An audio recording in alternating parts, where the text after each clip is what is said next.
పప్పులో కేవలం ప్రోటీన్ మాత్రమే కాదు, iron, magnesium, potassium, folate, vitamin B6 వంటి అవసరమైన పోషకాలు కూడా సమృద్ధిగా ఉంటాయి. ఇవన్నీ శరీరంలో అనేక విధాలుగా పనిచేస్తాయి. ఎముకలకు, కండరాలకు బలాన్నిస్తాయి. దాంతోపాటు నాడీ వ్యవస్థను మెరుగుపరుస్తాయి.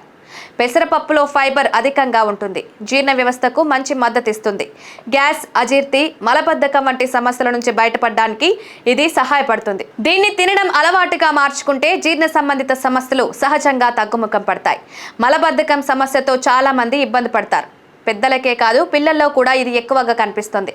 అలాంటి సమస్యలకు పెసరపప్పు మంచి సహాయకారి. క్రమం తప్పకుండా తింటే మలబద్ధకం తగ్గి శరీరం హైడ్రేటెడ్గా, శుభ్రంగా ఉంటుంది. రక్తహీనత సమస్యలున్న వారికి కూడా పెసరపప్పు మేలు చేస్తుంది. ఇందులో ఉండే ఐరన్ వల్ల ఎర్ర రక్త కణాల ఉత్పత్తి పెరుగుతుంది. శరీరానికి తగినంత శక్తిని అందిస్తుంది. అలసట, బలహీనత వంటి ఉండేవారికి ఇది తినమని సూచిస్తున్నారు. పెసరపప్పులో ఉన్న మెగ్నీషియం, పొటాషియం వంటి ఖనిజాలుండే ఆరోగ్యానికి మంచివి. ఇవి రక్తనాళాల్లో ఒత్తిడిని తగ్గిస్తాయి. దాంతో రక్త ప్రసరణ సరిగా జరిగి హైపర్ టెన్షన్ సమస్యలు దూరం అవుతాయి. ఈ పప్పు తినడం వల్ల ఒత్తిడి తగ్గే అవకాశం కూడా ఉంటుంది. దీనివల్ల శరీరానికి తగిన శక్తి లభిస్తుంది.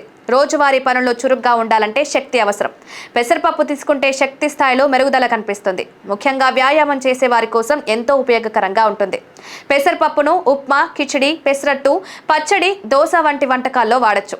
ఇలా వాడడం వలన ఆహారంలో రుచితో పాటు ఆరోగ్యానికి మేలు కలుగుతుంది. అన్ని పప్పుల్లో పెసరపప్పుకు ప్రత్యేకమైన స్థానం ఉంది.